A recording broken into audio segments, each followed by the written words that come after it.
What's going on, movie lovers? This is Apocalypse Movies, and I am Jacob Bartley. Some of you, our regular listeners, might know me from the Movie News Podcast. If you're a new listener, welcome. And this is my review of the new movie, Popstar, Never Stop Stopping.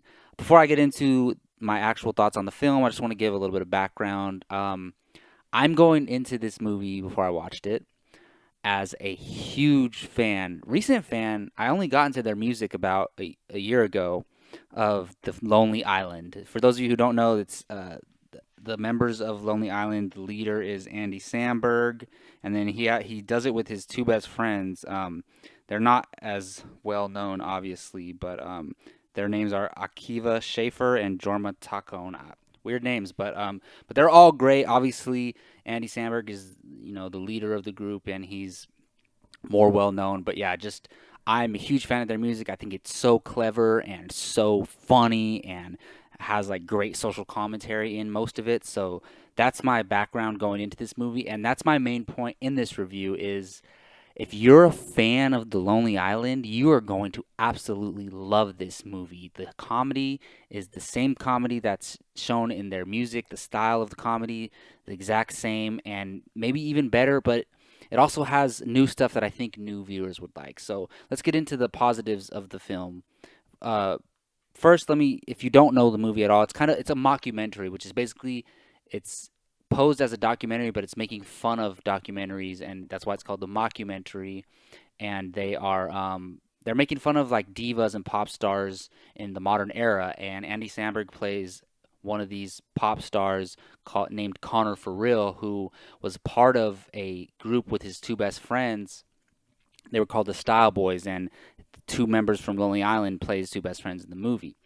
So that's a little kind of small synopsis of it, and it's kind of how he became the solo star and kind of left them in the background. That's pretty much the small synopsis of the movie. I absolutely adored this film. I loved almost every second of it with my background as a Lonely Island fan. So here are some of the reasons why. The comedy, obviously, it's a comedy. Same comedy as their music. It hits hard at pleasing their fans, and it also has new things that I haven't seen from them before, stuff that I think anyone can enjoy. There's one moment, I wouldn't even call it a moment. It's something that happens, and then it happens a few more times throughout the movie, and it absolutely had me and my brother and everyone in the theater cracking up. It's so dang funny. I know a lot of people that I know would crack up at that same moment. It's freaking hilarious. So yeah, I recommend it, even if you're not a Lonely Island fan. Aside from the comedy, this movie actually has a thorough storyline that has a lot of heart to it, and it revolves around Andy Samberg's character, Connor For Real, and his relationship with his two best friends, and where it was, where it is, and then where it ends up. That element of the film made it more than just a comedy. It gave it a lot of heart, and it's something that I really enjoyed. And also the musical element. If you know their music, you know it's not serious music. They're making fun of other music and just making fun of society within their music. And as you're watching this movie, you get like 4 or 5 music videos within the movie, because he mentions like, oh, yeah, I worked on this song, my next hot single coming out, and then it'll go into the music video, and I loved every single one of them, and there's some new music in there by them that is hilarious. Also, yeah, it has a lot of heart, but also it captures and does its job of making fun of being a pop star in this modern culture and society. And it utilizes social media and that aspect of being a pop star, and it's something that other mockumentaries of the past couldn't do. I haven't seen one recently that has incorporated our modern era of social media into it, so it does a great job of doing that. And other things, it knows what it is. It's self-aware. It's not trying to be serious or do too much. And the cameos are fantastic. You see Usher in the trailers. There's a lot of cameos that I don't want to give away, because when you don't know they're coming, they're absolutely phenomenal. And the cameos are a complete standout. Sometimes cameos can take away from the movie, but for this movie, the cameos worked excellent. And also the length of the movie is a positive. It's only an hour and 26 minutes, which it doesn't need to be any longer than that, because the style of comedy that is and the fact that it's a mockumentary, the length was perfect. Now, I didn't love this movie completely. There are some flaws, and I'll get into those right now. Some of the comedy is not for everyone, and I acknowledge that. Um, if you yeah, comedy is subjective. It's the most subjective genre in my opinion, and a lot of people's opinions. And what you find funny, other people might not find funny. But also, if you've watched their music and their music videos and you don't find that funny, you're probably going to find most of this movie not too funny. So keep that in mind if you're thinking about going to see this movie.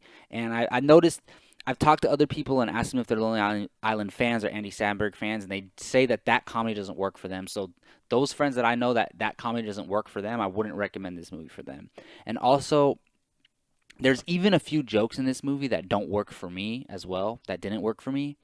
And a lot of those were the ones that they introduce the joke and it's funny at first, but then they keep going on that joke and they keep trying to build up on that joke and it lasts for like 2 minutes straight trying to hit on this same joke. And I could feel the audience, myself, just getting fatigued with that one joke. And it happened like two or three times in the movie. But other than those two things, I really think it's does a great job of doing what it promised us that it would do, which is be a fun mockumentary making fun of the modern pop star. And it's kind of like directly aimed at Justin Bieber in a way because he has those documentaries, Never Stop Believing or something like that. So it's based on that, but it doesn't just make fun of him. It makes fun of all divas and pop stars within the music industry today. So yeah, that those are my positives. Those are my negatives. Like every review, I'm gonna give it a score out of 10 along with my closing thoughts.